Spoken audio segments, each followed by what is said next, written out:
everybody. Thanks so much for coming to tonight's event with Sullivan Stapleton from NBC's Blindspot, which was just renewed for season 2, which is very exciting. So let's welcome Sullivan Stapleton.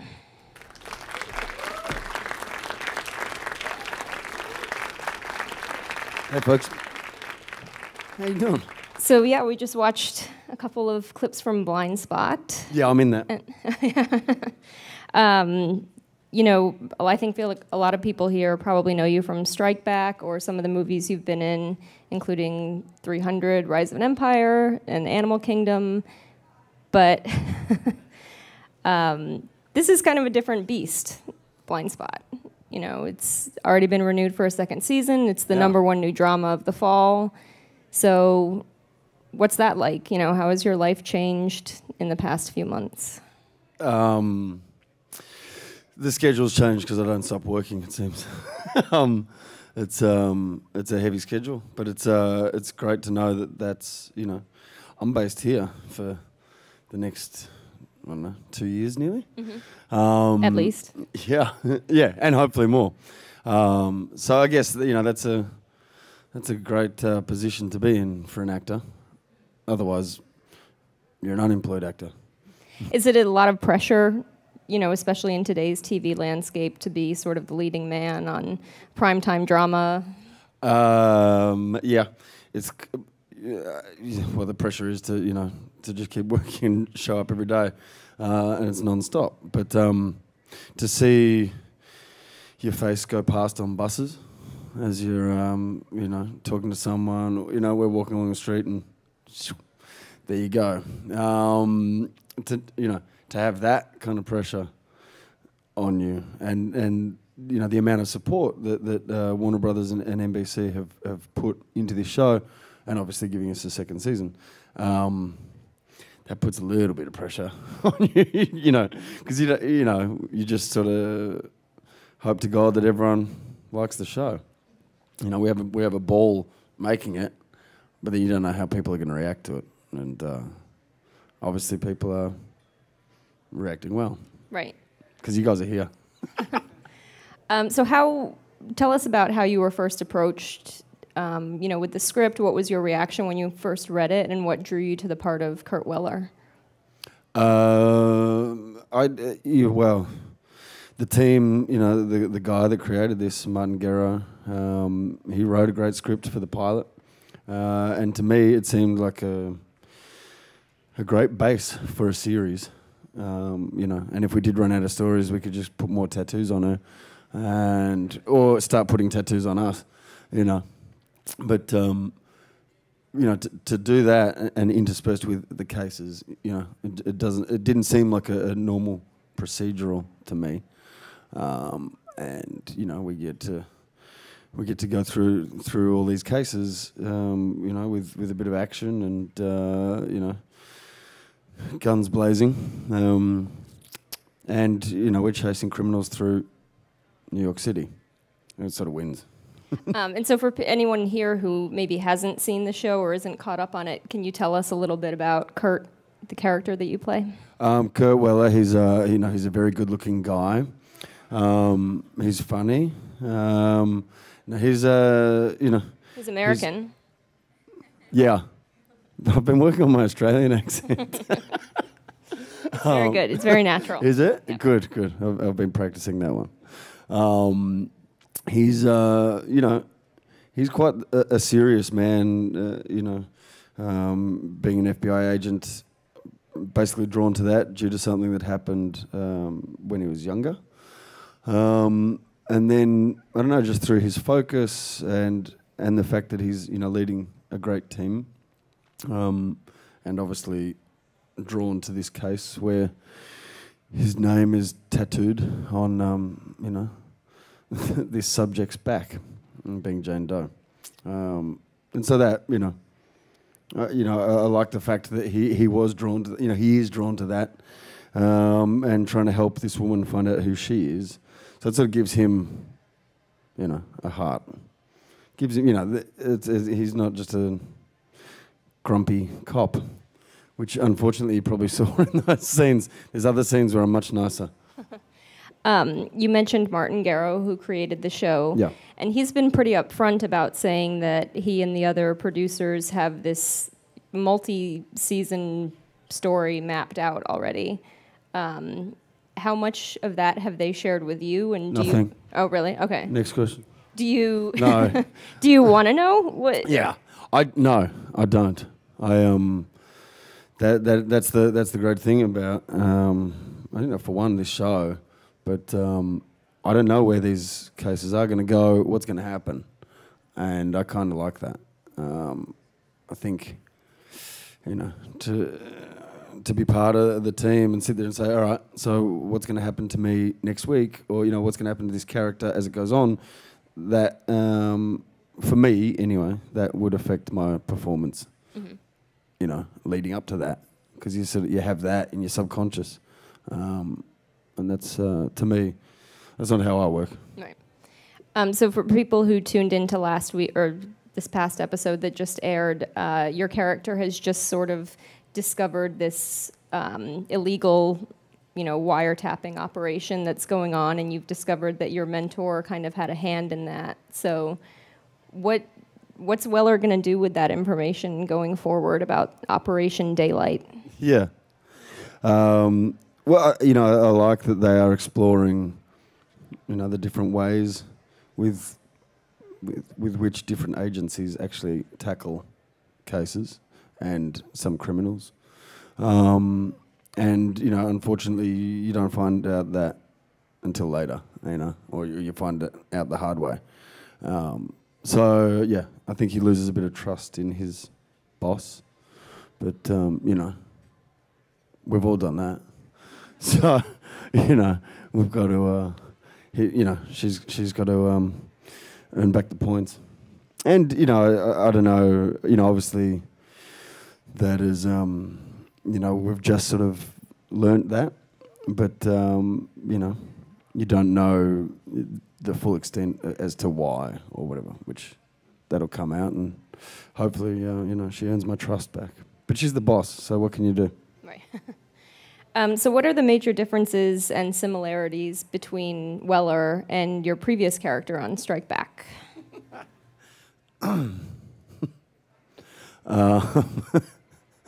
Well, if Kurt gets hurt and he says, ow. If Damien Scott got hurt, he'd say, fuck me. Yeah, he, it's kind of funny to not be able to swear. And to fight people or to get angry and watch what you say. You should try it. It's a real challenge. How many takes do you have to do? Lots. No, it's kind of, it just goes into the way you work. But then there's been some instances where, we're fighting or something and, you don't accidentally just, shit, oh, fuck, sorry, oh, fuck, okay, whatever, go again. But Damien Scott I think he had more of a sense of humour than Weller, and he also got a lot more action, be it killing people or other things. Right. It seems like the show's kind of taking you and Jamie in a direction that you might be getting a little action at some point. I don't know. Have you guys talked about that? Yeah. Okay. We're both up for it. Okay. I don't know. How does that conversation go? Well, for one, it doesn't. We're the actors. It's like, hey, I think this should happen. What do you think? No, it's no, it's that we haven't discussed that because we don't know. I don't know whether that is going to happen. That they're. Oh, come on! They've shared a couple moments. Yeah. But I think it's going to happen at some point. Maybe in season 3. Okay. We might have to wait a while, but... Have you been talking to people? I have, yeah. No, I don't know. Shit, if that happened now, well, it becomes a romantic comedy. Well, take out the comedy. A romantic drama.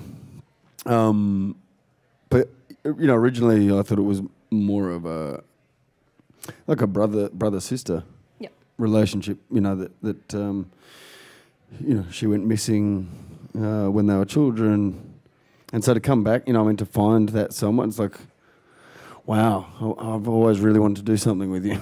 It's like that sort of seemed unnatural to me, but then there has been, I don't know, I guess that trust and obviously that relationship has developed, but yeah, I don't know whether they end up in bed.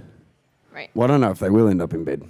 It's PG rated. Yeah, that's true. On another show.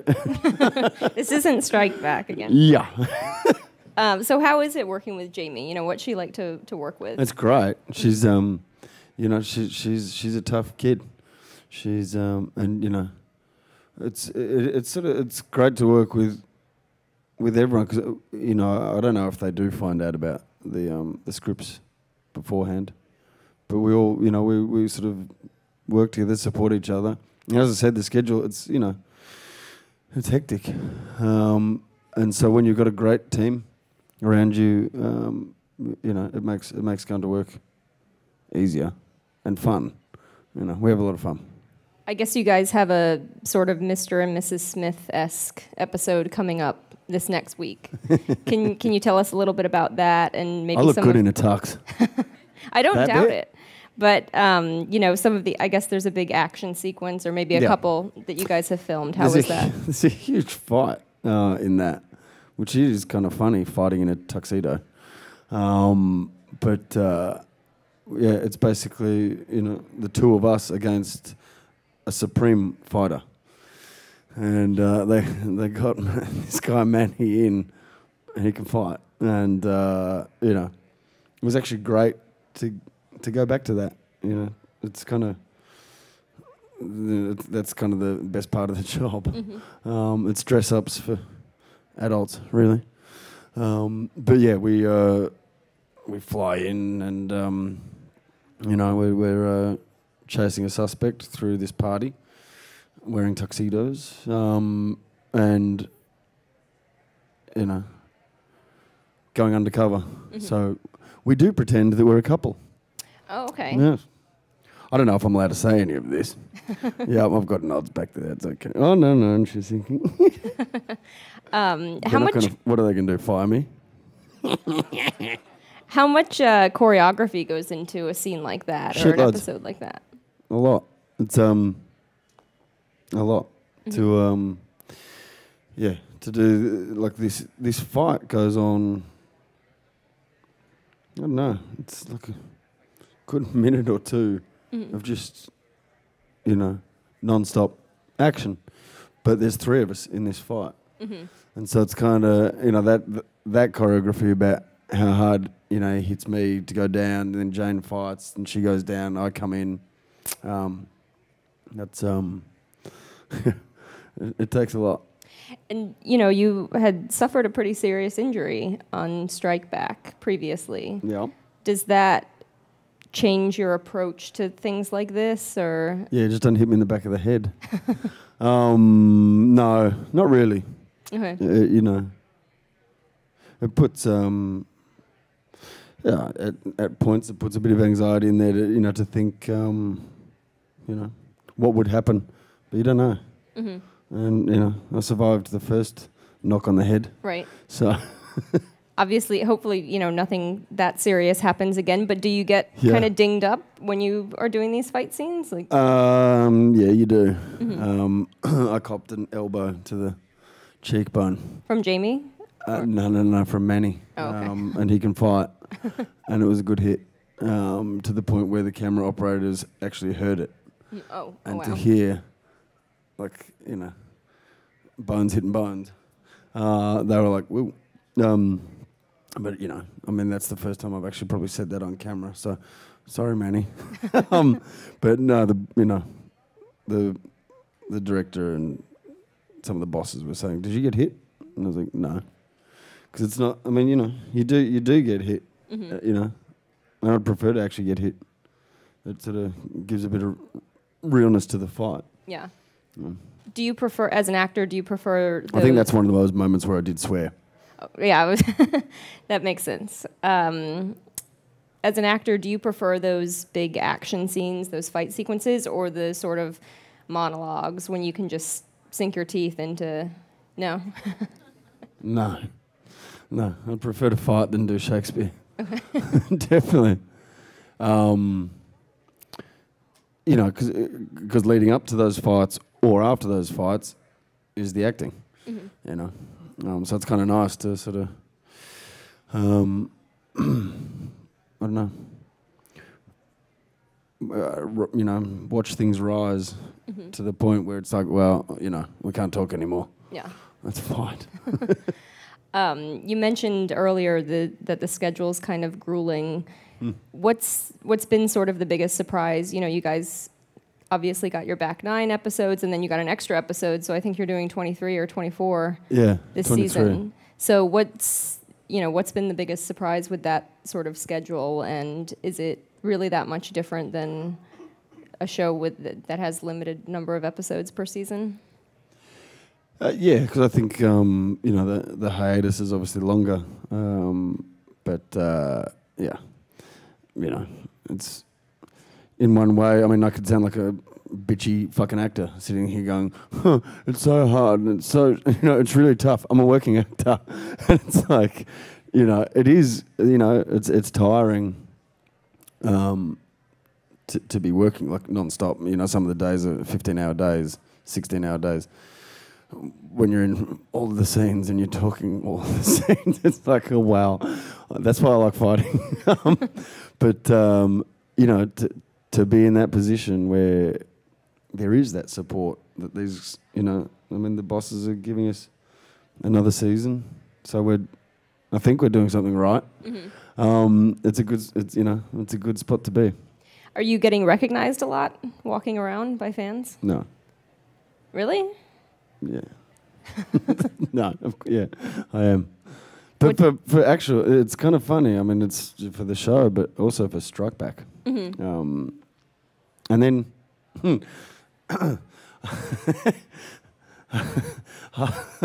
Halloween. It's fucking funny to say this, but Halloween was really funny seeing dudes dressed up in the costume that I hated wearing. Like a denim skirt and a cape. Oh, yeah.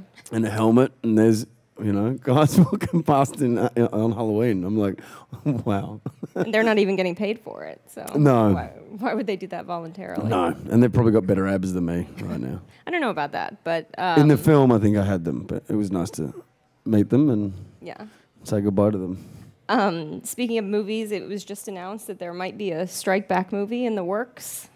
Can you say anything about that? Can you confirm? No, but if they're watching or listening or whatever they're doing with the podcast, let's make that movie.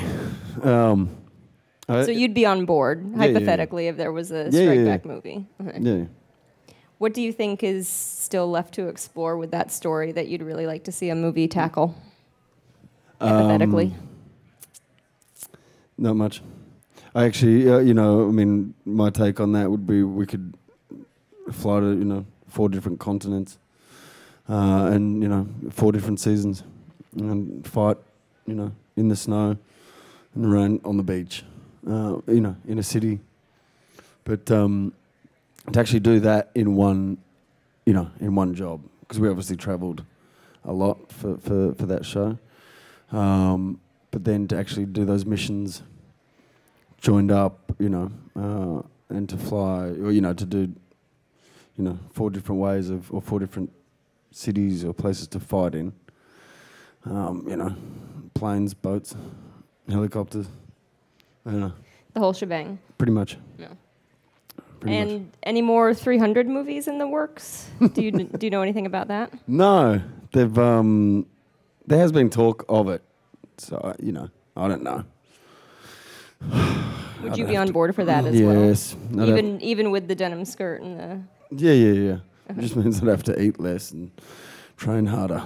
But yeah, it was, that was a great project to be part of and to be asked to be part of, and it did well. So, and we haven't killed Xerxes yet. He's still running around in Persia somewhere. So we've got to get him. But you do have another movie coming out called The Lake. upcoming. What can you tell us about that? And It's set in a lake. a particular lake or just any lake? Yeah. No, we play Navy SEALs, sort of mid-90s. That one of them falls in love with a girl who her grandfather had told her a story that Nazis had hidden gold in a city in Sarajevo, and unfortunately, to get rid of the militia fought against the Nazis and flooded this town, which is in the bottom of a valley. But no one knew where this gold was. And so we played Navy SEALs, so we spent a lot of time underwater. But yeah, we help her try and find this gold. But we spent, months underwater. Where was it filmed? Berlin and then Croatia. Okay. But it was amazing that they go. It wasn't just scuba gear; it was actually the rebreathers that the SEALs actually use, which it's a breathing apparatus that you breathe into this chamber, and it filters your own air, and you breathe it back in. So there's no bubbles and there's no noise. So you're literally sitting underwater like that, which is it's great. It's a great, it was a great thing to experience, but some of the people on the job didn't like it. Oh, really? It's because it's different to scuba, but it's great. It was great to be part of.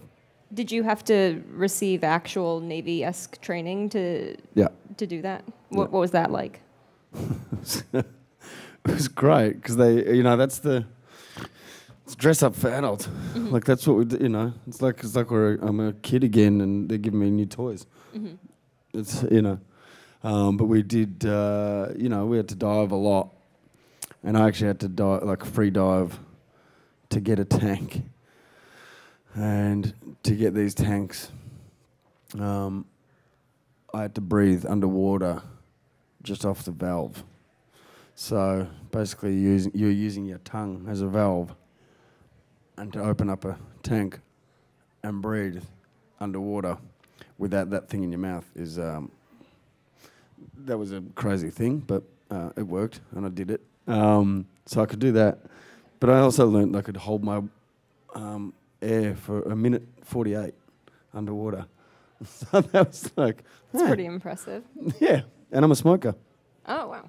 Yeah, even more impressive. Yeah, that's what I thought. So when does that get released? July. I think July next year. Okay. Yeah. It's called The Lake. It's called The Lake. Being produced by Luc Besson. Great. Yeah. I think we're going to turn it over to the audience. If anyone has any questions, these guys are walking around with microphones. Hi. Hi. Which of the Blindspot cast members do you think would be most likely to be an FBI agent in real life?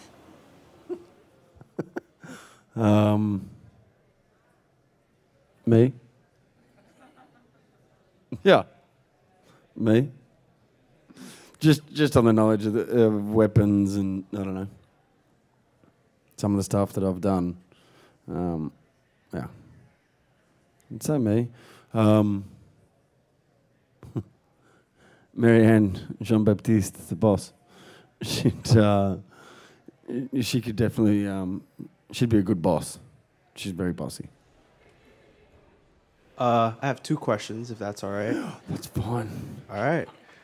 Do you like Tim Tams? No. Well, I do, but mint slices are better. All right. How'd you come up with that? Because you're Australian. So Yeah. I thought I'd ask. Yeah. Do you like working on films or television better, or just working in general? Both. Whoever's going to pay me. No, it's there's great roles, there's great opportunities, in both mediums. So I think it's a pretty stupid thing for an actor to sit there and go, I just do films. It's like, okay, you know, there's been some great TV shows and great opportunities. So yeah, either or. It's, you know, it doesn't matter. I mean, you know, here I'm doing a TV show and I'm based in New York. It's a great opportunity, and we've got, you know, I'm working with great people, and then we've got awesome guest stars, you know, to get onto set and meet Lou Diamond Phillips. And he's working with Robert Taylor on Longmire, who's another Aussie, and they're buddies. And then, you know, we get along really well. It's just, you know, it's really enjoyable. And then, you know, I end up flying over to Berlin in Croatia to do the lake for, you know, Luc Besson. It's like, shit, you know. Yeah, good opportunities. So either or. Episode 2, you saw the scar. Episode 3, you got the DNA test. Episode 4, there's the tooth thing that they said. Wow. You seem really convinced that she, yeah. I'm really convinced that you watched the show. Shit. You seem really convinced that she's Taylor Shaw. Why do you still call her Jane? Is that like a... Do you want to say that to the cameras? I have no fucking idea. It's like, why, you know, I don't know. Not a plot device. Well, I guess, you know, I don't know. I guess that's the name that she got used to, or that we're not really 100% sure that it's Taylor Shaw. So, you know, I mean, I have that feeling, you know, or Kurt has that feeling, but, you know, I think that's sort of personal beliefs, and, yeah, I think the rest of the team, and also himself as you know, a professional agent, is actually smart enough to not sit there and go, okay, I'm just going to call you Taylor. I don't know, but it is. You should say that to the camera, because we're just as confused. We're like, hang on. So if those tests came back positive, then which way do we go? But yeah, I guess she'll forever be known as Jane Doe. I don't know. No. Good question, though. All right. So I was just wondering, since you wouldn't mind doing another Strike Back movie, you wouldn't mind working with Philip Winchester again. So I was wondering, would you be interested, or would you like if he guest starred on Blindspot? Like, would that be a possibility? Yeah. I don't know if it is a possibility, but I'd love it. You know, I suggested that the team, you know, go to Vegas to chase a criminal through Vegas, and then we obviously have to work together. Which, you know, yeah, it'd be a great dream of mine, and vice versa. You know, if they've got one of their cases that, you know, shows up in New York, and they come to see the FBI, so, you know, give us a hand.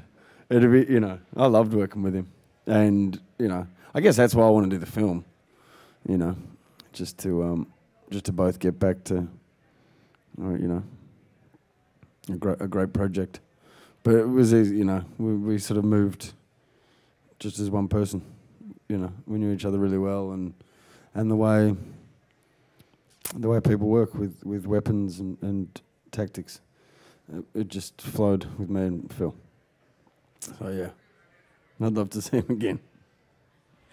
So I just have a question as far as working in Australia is concerned. There's a lot of really great material coming out of Australia now, I think making its way over to the States. So I was curious to know if you feel there's any particular difference in working in the industry over there. What's film and television like over there versus what is it like over here? Like, is there any difference? Or, you know, that kind of thing. Probably the only difference would be this accent. It's not, you know, I don't know. You know, for me personally, I've known, you know, a lot of those people. You know, unfortunately, I've been doing this for over 20 years. But, you know, to work with those people, I mean, they're like my family. And also, in between acting jobs in Australia, I was a grip. And so, you know, to work on the crew and as an actor, and then sometimes work as an actor on the same job and then get out of wardrobe and be a grip on the same job. You know, it was a lot of fun, but I think with that, it sort of seems like working with my family, you know, to go back and, I don't know, work on the stories that sort of mean, you know, a little bit more or a little bit closer to home. Or telling our stories, you know, it means a lot to me. But to go home, and for one, to be able to speak in this accent, you know, like it's that makes things easier. But I don't know, just to know those places and to know some of those stories. But you know, the other edge of the sword is, you know, there's like the doors been opened over here for me, you know, so there's more roles, and you know, it gives a broader aspect to my career, you know, to be able to work with accents, but to learn about stories here, you know, and we're dealing with current events on the show, so to sort of have that understanding, you know, it I guess that's the difference, but it's great. It's awesome to go home and. You know, work with people I've known for over 20 years. It's good. I really loved Animal Kingdom, and I was just wondering if you're surprised by the acclaim that it got.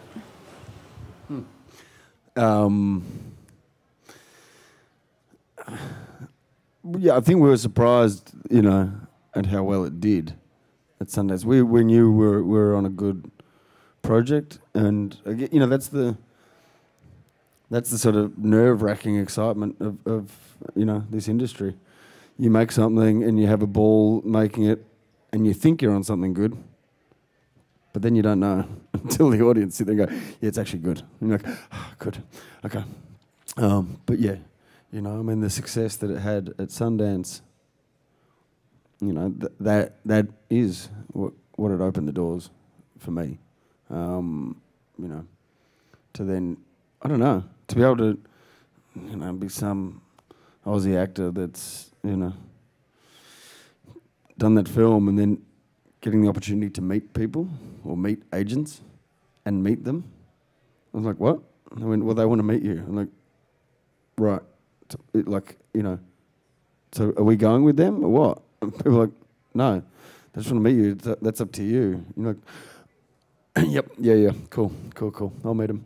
And it's like, to be, you know, for those doors to open up and for that opportunity to arise from that film, you know, I can't thank, for one, David Misha, the director, but you know, that just to be part of that group, you know, and part of that film, it was, you know, it was an awesome experience. That's what that says. That was in my arm on the film, because David, he wanted me to have. I was covered in tattoos as the guy that I played in real life. He was covered in animal tattoos, and David said, "I want Craig to have an Asian tattoo," and I said, "What, like a dragon or a snake?" And he's like, "No, too cliched." And I said, "What? A panda bear or a koi fish?" And he's like, no, no shit. So then I said to the tattoo designers, look up Animal Kingdom in Thai, because I like Thailand, and that came up. So that was down my arm. The people, when we did Animal Kingdom, you know, a lot of the makeup artists that have always told me never to get tattoos actually said, the tattoos actually suit you. You should maybe get one. And so I said, yeah, you know, I wanted to. And Dave and I think we were drunk at Sundance. And he's like, you should get tattoos. I was like, oh, well, I want one. He's like, you should get one from the film. I said, well, if the film does well, I'll get one from the film, the one that I designed. And so that was there a couple of years later. So how hard is it changing between accents? And do you ever get confused? Like, just change to English and then Australian? And do you speak any other languages other than English? Yeah, but probably can't. I speak a little bit of a lot, a few languages, but it's basically all the bad things. But it's I think it's getting easier for me to slip in and out of an American accent. But if I'm doing that accent, it means I'm getting paid. It means I'm at work. So hopefully it slips right in, and I can do that, or I can do other accents. Could talk Irish to you, right? But depends. Could do a lot of accents. On that note, are we finished? I think so. Oh shit! Yep. Yeah, I think we're about out What are of we time. doing? We're going for a beer. Yeah. Great. Well, thanks very much for being here, and thanks to you guys for your questions. And Blindspot airs Mondays at 10 on NBC. Thanks.